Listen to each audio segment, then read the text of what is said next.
for whatever reason, and I think this goes back to liking yourself. I like myself enough as is to be able to get up in front of people and just say, if you just don't do it the way I did it, you'll be better off. Like, I made all the mistakes for you, friends. Right, exactly. Like, I have learned probably more recently than I'm joking around about.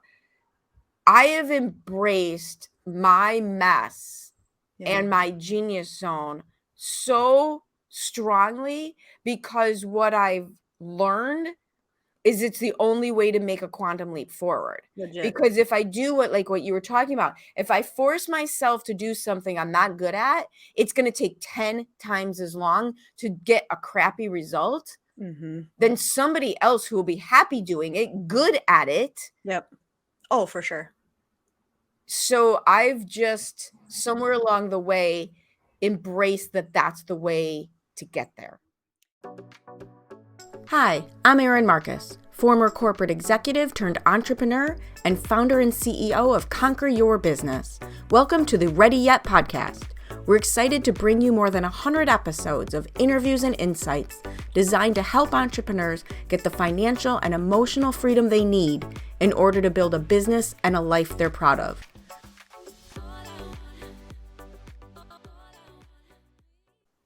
We are live! Yay! Welcome to this episode of the Ready Yet podcast. Very excited about today's guest, Heidi Metro, because here is the deal.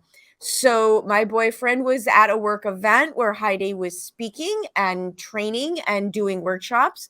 And he came home and he's like, oh my gosh, you do the same thing. You have to meet her. And I'm sure, Heidi, you had the same response, because here's the deal. I'm happy to talk to just about anybody, but I don't hold out a lot of expectations. I understand.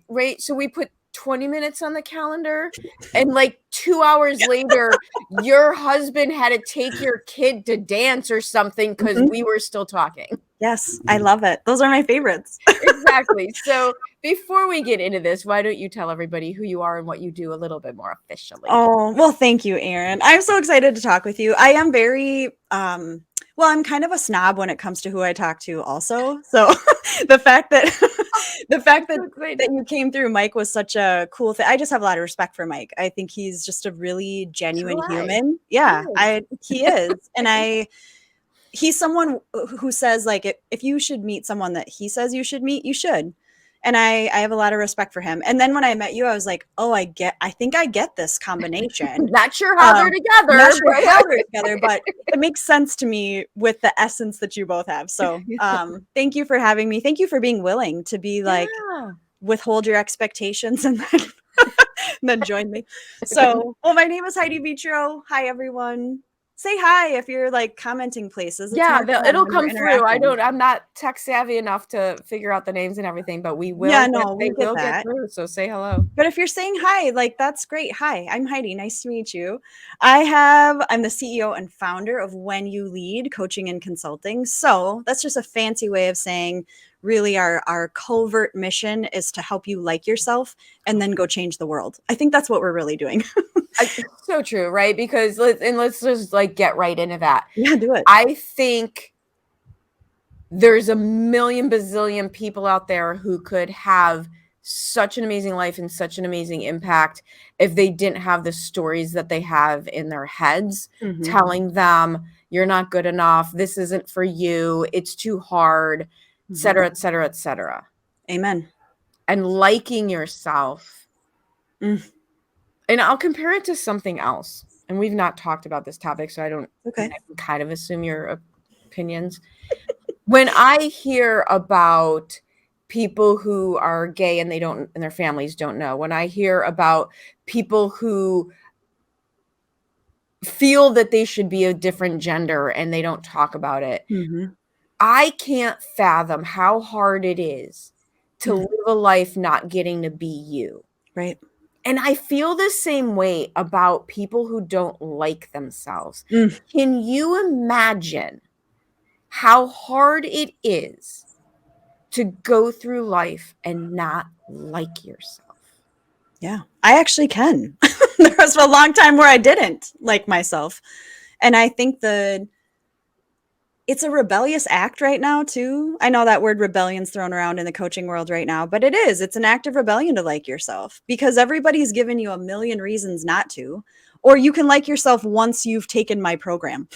Right. Or once you've done, right. If you look this way, if you get this job, if you behave this way, then you can like yourself. And I'm not talking about rainbows and puppies and unicorns all the time. And I'm, all that and a bag of chips because you're not quite as old as I am, but that's something we used to say.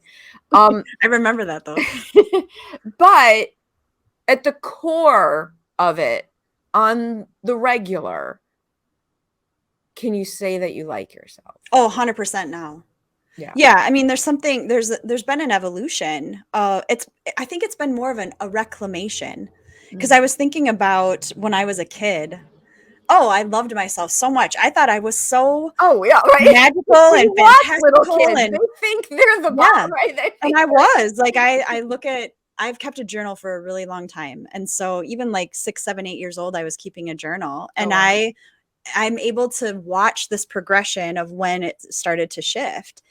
And I've done this kind of reclamation tour of bringing in all of those pieces that maybe I had left behind because I didn't feel like maybe my 13-year-old self was worthy, or my 15-year-old self had made some poor choices, or my 22-year-old self. And you're like, what the hell am I supposed to be doing with my life?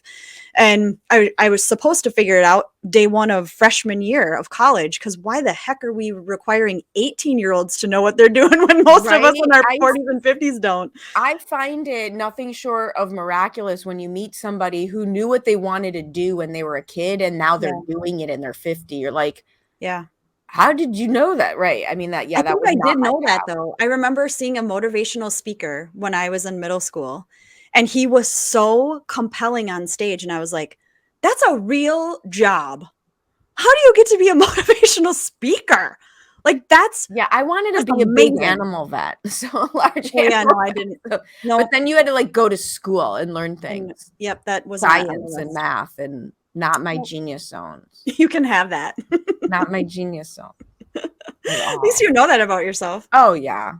It became obvious when the biggest fear I had at 12 years old was being picked to keep score at the bowling alley before it was automatic bowling. Oh, automatic scoring. I remember that, having to carry with the spare and the strike and the... And everyone was going to know, simple addition beyond my ability at that age. I've caught up since then. Electronic scoring for the win. Yes. In life in general. Exactly. So I want to back it up a little bit because I know some of your origin story, as it were, but how did you get to where you are? Like I always talk about entrepreneurship is there's a few people who grew up in it, but most of us have either jumped off a cliff, pushed off a cliff, accidentally fallen off the cliff. Like how did you end up off the cliff? Yeah, I really tried to do corporate, man. After I graduated, I did the whole good job. I did the whole benefits, company car. Yeah, me too. And I did a whole lot of depression feelings along with that. Like I could not get myself out of bed to go do this great job. And I remember feeling like a real failure because I just couldn't make myself do it. And I know now that it just wasn't in harmony with my values. It wasn't in harmony with what I felt was my purpose. And so I can work real hard for a short amount of time. I can go against myself for a short amount of time, and then depression or anxious feelings show up as like my course corrector. Mm-hmm. So I tried corporate for 4 years, and then it was like, I'm just going to have to work for myself. Like I am perfectly unemployable now. There's just no way. I had that conversation this morning. How unemployable I am. And what 100%. Was even better, this is even better. I have a new team member. He's brand new. He's like 2 weeks in, younger, he's awesome. I'm really enjoying watching this through his eyes. But I had made a comment to him about how now that he's been working with me for a little while, see how we do things, how I do things, how I'm unemployable. And I said something along the lines of, I don't think I could handle a boss.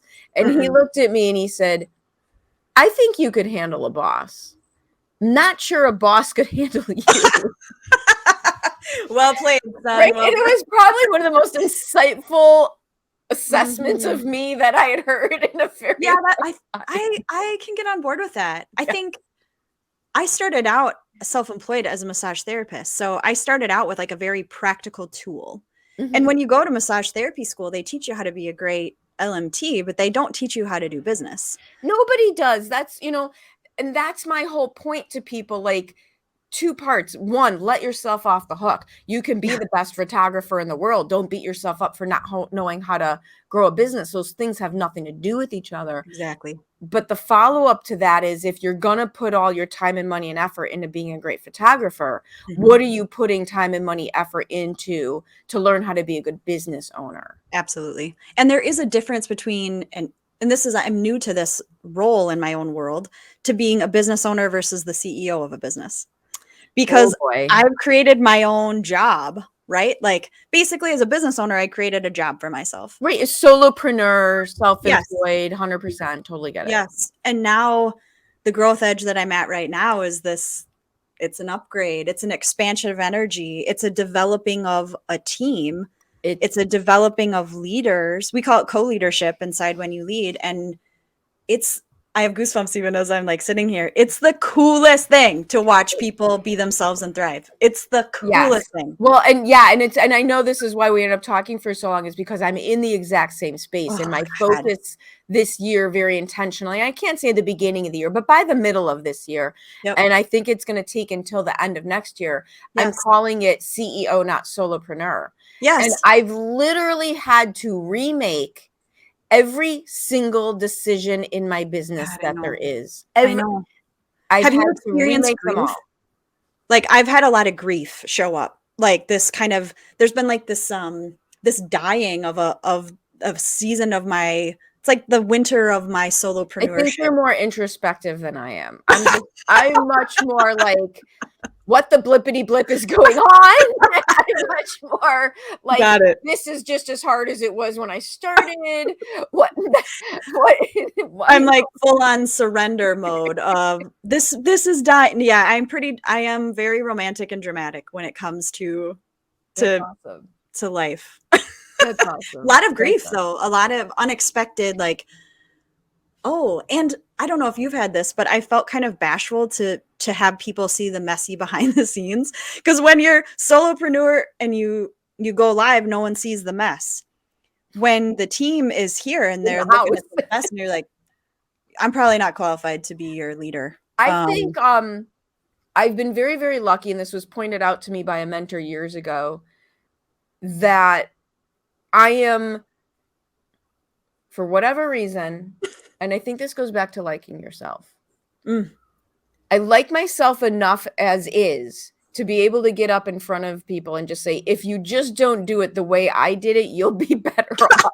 Like, I made all the mistakes for you, friends. Right, exactly. Like, I have learned, probably more recently than I'm joking around about, I have embraced my mess and my genius zone so strongly, because what I've learned is it's the only way to make a quantum leap forward. Legit. Because if I do what you were talking about, if I force myself to do something I'm not good at, it's going to take 10 times as long to get a crappy result than somebody else who will be happy doing it, good at it. Yep. Oh, for sure. So I've just somewhere along the way embraced that that's the way to get there. And I think that what I'm learning is that having people come into the back end, they're really witnessing where my zone of competency is. And that's where it feels really messy. And then they come in with their tremendous with their broom and their dustpan. Oh my God. And then they make it sparkle and they make it look cute. Yes. And I've had to really go, oh, that's a good thing. I think that's where the grief has come in for me.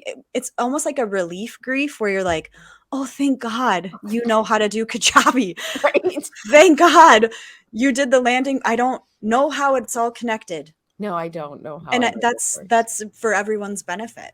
But there has been a relief. And I say that about my relationship going back to Mike. I haven't cooked a meal in 10 years, and the entire universe is a better place for it. Amen. The house isn't burnt down, for example. I love that for both of you, actually. When there was, back in the early pandemic, I've been working from home for ages on Zoom. He was not. He used to go to his office all the time. And so working from home was new to him. And I don't think we were 2 weeks into lockdown. And so nobody was really good at muting automatically the second you stepped away from your desk. And here I am in the kitchen screaming. And he comes down the stairs and looks at me and goes, what? And I point and he turns to his right, which is where our kitchen was. And I had managed to create a plate of fire. Like it was on the plate. It was on the plate wasn't on fire. The thing on the plate was on fire. And I literally he didn't mute himself. So his entire company heard his, very reaction response. And he is like the chillest person I've ever met. Oh no, he just picked up the plate of fire and put it in the sink and turned on the water. I think that needs to be like your autobiography or his. I picked up the plate of fire very calmly, right? Like there's no drama with him. At least from the outside looking in. No, there's no drama. Yeah. Very, very, very, very seldom. Very seldom. I love that. Then you can be theatrical and dramatic intentionally, right? Like you get to be this big personality, right? I get to be as crazy and he just smiles and nods and watches and it makes me happy for both of you. It is what it is. I hope you're enjoying this episode of the Ready Yet podcast. If you're an entrepreneur or small business owner looking for a proven process to help you get either a specific offer or your entire business past that 6-figure mark, join us for 6 Steps to 6 Figures, an online live event starting on November 28th. We're going to get right to the point in an hour a day with strategies you can implement immediately for rapid results. Check out conqueryourbusiness.com for more information. See you there. So I want to talk about this a little bit more because you brought up this subject of becoming the CEO and CEO, not solopreneur, which is near and dear to my heart, but you step back a bit because you also, not only have you left corporate and go into massage therapy, but then you made this shift in that business. Yes. So talk to me a little bit about that, because so many people feel if they make a shift, that means the first business failed. And yet on the opposite side of that is the people who may change their mind every 6 months and never get any traction. Like, so what was that like for you? Because I had that as well. I had my first business and then I realized what I liked and didn't like about it and created a second business. But one of the things that freaked me out was when I closed that first business, what were people going to think who didn't know the truth about why I closed it? And it slowed me down for quite a while. What was the truth? I didn't want to do that anymore. Oh, so like normal truth. I'm like, where are the bodies buried, Erin? It didn't fail. Right, I was worried people were going to think, oh my God, she was doing so great and now she's out of business. Because I was going into business coaching, who does she think she is? Yep. She was doing great. Now she's out of business and she's a business coach, right? So that messed with me for a little while. That I really resonate with the who does she think she is, because that's the voice that shows up whenever I'm going to make change. And when I have learned to turn around and face that girl that like hurls that accusation at me, like, who do you think you are? And I turn and I go, my name is Heidi and I really, really care about people. And I know who I am and I know why I'm here and my purpose hasn't changed, but the expression has. She immediately shuts up. So that who do you think you are? If you actually answer her factually, there's something that silences that, or it's not your voice. It's not your voice. Your voice. Exactly. And so the who do you think you are? That's been it's interesting that you say that, because that was the constant. But in massage therapy, I did massage for 13 years. And it got to the point where I didn't want to go. And that was the longest I had ever done anything. So, prior to that in corporate, I had like a 6-month, I think 6 months was my max, where it was like 3 years. I was switching jobs and moving houses or apartments at the time every 3 years. Yeah, I did 6 months because it was like, I love the interview process. I love the challenge. I love talking to people And learning the new thing. and learning the new thing. And then it was like, I'm bored. I don't really want And to. so having my own business had there was a lot of freedom. There was a lot of creativity. I had all 3 of my kiddos during that time. That was very challenging, but the flexibility was great. But it was January of whatever year it was. I don't know. They all melded together at this recently. In the last 4 years. And it was January, and I wrote an email to my clients, and I said, this will be my final year of body work. I have cherished our time together, and it's not you, it's me. Kind of breakup letter. Actually, it's totally you. It's not me. I can't do this anymore. I can't do it. Of you. No. I don't care anymore. But by that time, really what was happening on the table was I was coaching. And we were taking what was happening in the body, and I have a philosophy background. I have a degree in philosophy. And so I was taking like this hybrid approach of what's happening in your body and what's happening in your mind and marrying them together anyway. And so we would spend a ton of time off the table talking. And it was like, there has to be some other way to make money doing this, because I felt bad they weren't getting body work. So anyway, I had no idea what I was going to do, because this is what I was known for. I had 3 kids to support. What else would I be doing? And I said, okay, universe, I give up. I give it to you. I do not know what I'm going to do. And then I just left it. And in February, I was, scrolling as we do. And I saw this certification program for body mind coaching. And I was like, this is totally me. And I watched the webinar and I cried through the whole thing. It was excellent marketing. I was like, oh my God, somebody gets me. So I enrolled in my first like $15,000 program, thought I was going to die on the spot. Yep. And been there. I learned how to use all of my expertise and meld it all together. And then I had a goal. I started the program in like March, and I was like, by the end of this year, I'm not re-signing my lease. So I didn't. And I transitioned enough clients into coaching, and then we moved home. It was the winter before COVID. So I moved home November, and then March, the world shut down. And I had to figure out real quick how to be an online marketer. Because up until that point, my practice would book out for a month at a pop. I never had a flow problem. I had to turn people away. And all of a sudden I'm like, oh God, we need a pipeline. How do you do this? But I've learned a lot out of necessity. Well, and not just out of necessity, but I was talking to, who was I talking to about how one of the reasons, like I feel like I'm in a cave here in my lighting, so sorry about that. But I'm like blasted with light. One of the reasons all of these, I call them insta tactics, don't work is because if it comes fast, it leaves fast, because it's almost analogous to people who win the lottery and lose all the money. Yeah. Like maybe the insta tactic worked, maybe it doesn't. But even if it does, it doesn't stick because you don't actually know how it functions. Right. And I think having to make it work, quote unquote, during COVID, and now that the world is open a little bit, the same stuff still works, which is relationships, which is reaching out, which is referrals. I can't tell you how much money I have spent on Facebook ads that have done nothing. And you have a coffee date and it's a $25,000 deal. Like, get offline and go buy someone coffee.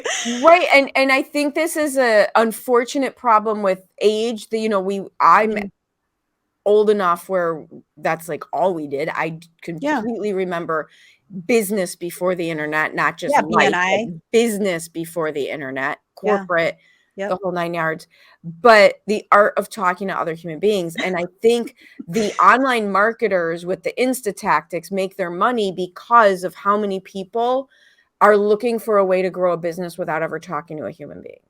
Or without having to be embarrassed, or without having to take a risk or deal with the physiology of failure in public. Yeah. And I think because they weren't set up for it. It's a very disservice that we've done. Yeah, truly. And I think that what I love about being in business now is I'm continually mirrored back to myself. Oh yeah. There's nowhere to hide when you're an entrepreneur. that your shadow is coming for you. And if you can turn around and go, oh, hey girl, what's up? And then answer her questions or address her accusations, you'll be okay.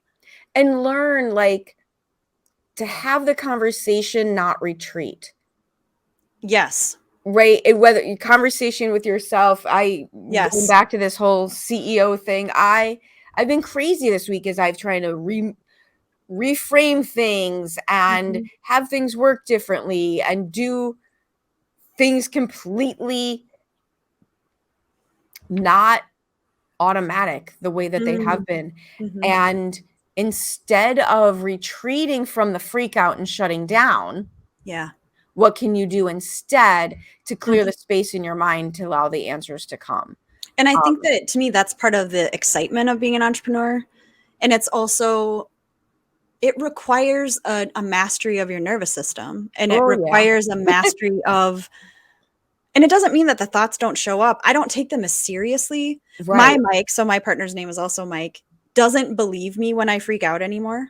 Where I'm like, no, dude, the sky is falling. We are out of business next month. Let me tell you. We are out of business. The children are starving. Yes. They're coming for all of our stuff. And he does not react. And I then am like, no, let me ratchet it up. This is serious. And this has been such a roller coaster that he just doesn't get on the roller coaster anymore. He watches. Right. He just watches it. This just happened because I was completely freaking out the other night, and we managed. So my response, I'm going to write a book, take a walk, take a shower, because that's my response, right? That's the best way to raise kids or dogs also. Right? 3-mile walk followed by a very long shower. So that's my tactic for you. Take a walk, take a shower. And it was the sky is falling, and I wasn't overly dramatic about it, but I was bluntly honest. I thought I was honest. He thought I was dramatic about what I was thinking and what was working and not working. And we get home and I take my, run out of hot water shower. Yes. And he looks at me, goes, how's my entrepreneurial superstar? And all I could think of is, did you not hear a word that I said? I know. Did you not hear that? Yep. It's not working. It's like, oh, and I'm like, well, apparently I need to do this part of the process, because after I do this part, then I'm fine. And I had a therapist when I was in high school. His name was Larry. And I was like, he goes, half the stuff that you worry about, or most of the stuff you worry about, doesn't happen. And I was like, see, it's working. It's working. He's like, no, Heidi, it's not working. Because it wasn't going to happen anyway. I'm like, no, I'm pretty sure I manifested it not happening with my worry. Yes. Exactly. I was destined to be a philosophy major in college with that type of response. But it's true. And worry, you got to make peace with them. They're going to keep coming. They stay for shorter amounts of time, though. I don't know if you find that, but I don't freak out as long. Right. What used to hit you for a year turns into a month. What hits you for a season turns into a month. What hits you for a month turns into a week. I'm honestly at the point where what on 2-3 years ago might have derailed me for a month, maybe derails me for an hour. And I think what's so interesting is, like, when I look at what I have achieved, this was like I didn't even think we'd get here. And so it's like, oh yeah. Okay, so we're in a whole different world. So of course you're going to have to learn a new skill set. Like, if you're out of your depth, you're going to have to develop a different breaststroke. So this is the difference. And I love how you said it, not just what you said, but how you said it. And this is why you're successful. Because if you want my opinion on why you're successful. I do, actually. I value it. Because of I'm doing something new. I have to learn something new. Yeah. As a calm, curious. Yes. As opposed to what's wrong with me? The sky is falling. What's wrong with me? Why don't I intrinsically know how to do everything there is to know in the universe? I must be stupid. Which is entirely all too often what you see happen. I know. So you use the phrase zone of genius. So I'm assuming you're a big Leap fan. Is that that book? Mm-hmm. And what Gay Hendricks talks about is that worry, that doubt is like a beacon from your zone of genius. So those worries actually have ideas and thoughts attached to them. And I love this idea because it's like, oh my God, I'm so worried. My zone of genius is calling me. Right. Well, and I now this summer, I fondly look on 2018 as Erin's year of failure. We're in October, so I'm now calling this the summer of trauma. It was just one thing after another. Yeah. And this is going to sound crazy, but I thought the trauma and the hard was over. And then short version, cat has cancer. I got sick. Mom's in a hurricane. And this is how weird we are. Wait, you ready? Yes. My first thought to those three things happening, boom, boom, boom, after I thought the trauma was over was, wow, the breakthrough is going to be even bigger because the breakdown was even bigger. Yes. And you have to have an element of breakdown before a breakthrough. Yeah. So I'm like, it was a bigger breakdown. So we could have a bigger breakthrough. And I think that when that's like the automatic that shows up, it doesn't mean that you're not human and you're not affected, but it certainly means that we recognize pattern and we recognize season and we recognize learning in layers. You get to respond and be in control instead of freak out and react. It doesn't mean it doesn't happen. Right. Or that you're not like, oh God, or that you have to somehow bypass being human. That's the thing that drives me nuts about the spiritual world is like, if you meditate enough, if you eat enough rabbit food, if you like get up at, 2:30, whatever, you'll never have to experience anything. You'll never have to be uncomfortable, unhappy, sad, but that's half the emotions. Yes. And I think it matters to honor both. Like we call it being a hybrid in my community where you're human, man. Like, I don't know if you knew it or not, but that's the species you were born into. And I don't know past lives, if you were a dog or whatever, but this time around, you're human. And there is this ineffable divinity or sacredness or unexplained creative force that courses through you as well. You get both. And I think remembering that is very helpful for me when I'm really human. It's like something else organized is happening. Like if I was in charge of my heartbeat, I would have been in trouble a long time ago, right? Like something is happening. If I had to consciously make myself breathe or move blood, I'd have been dead a long time ago. Like I shouldn't be in charge of everything. And I just had a conversation with my finance coach and he's a big personality, like just a big personality. And he shocked me, not really, but he goes, I don't know if you know this, but I'm a control freak. And I'm like, yeah, I'm not surprised by that. But he was owning it with such veracity. Are women allowed to be control freaks? Like, is that something that we're allowed? You're allowed because you're a white dude in a patriarchal society, but am I allowed? And so I had to look at the etymology of control. I had to look at the etymology of freak. This is why Mike gets and you get along. We're like some random thing. Totally. Latch onto it. Right. The most random, like the river's over here and there's a landmark rock with a plaque on it. And, 4 hours later, he's still watching YouTube videos about the rock, right? I really support that. Yes.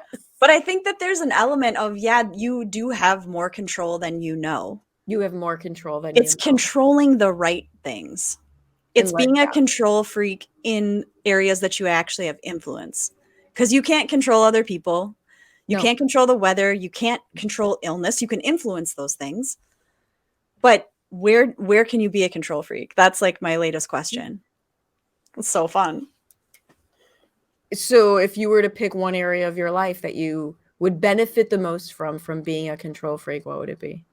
For me, it's my health. Like I am a control freak when it comes to my health.